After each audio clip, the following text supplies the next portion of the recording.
Well, here we have it. The Canucks went and got a top six forward in Jake Debrusk on a 7-year deal with 5.5 million AAV. Now, this sounds like a lot of term, and it definitely is. However, this contract could be a steal.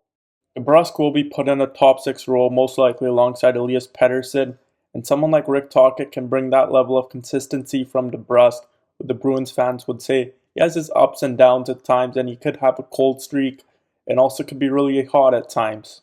By any means, this contract was not an overpay, and Debrusk is still fairly young. He is only 27 years old, and Debrusk fits in nice with the core and is a playoff contributor as well.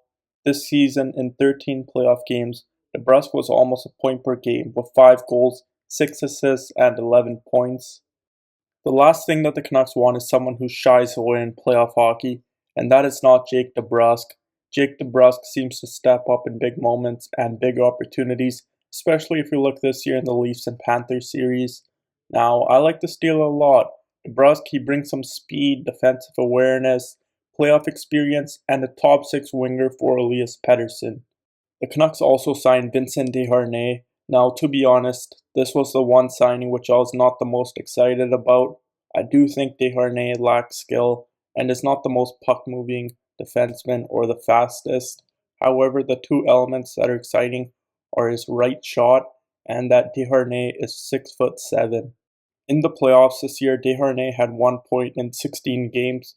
Not an offensive producing defenseman, however, an interesting pickup for the Canucks. It should be exciting to see what's next for the 28-year-old defenseman. If we look at the defense, the Canucks are going to be tall, physical, and tough to play against behind Quinn, Hughes, and Filip Hronek. Let's take a look back there. You got Carson Soucy, 6'5", with Myers, who's 6'7".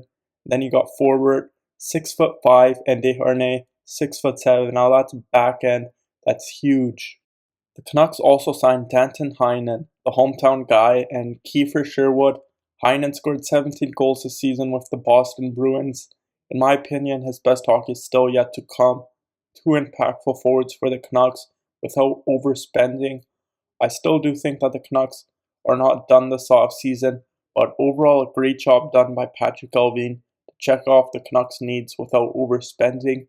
I think that the Canucks still might be looking at acquiring another top six forward or possibly a top four right shot defenseman.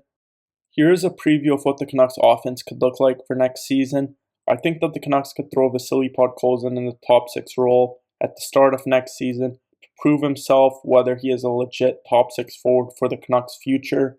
The Canucks, they drafted him 10th overall in 2019, and he hasn't had that huge impact yet that we're still waiting for.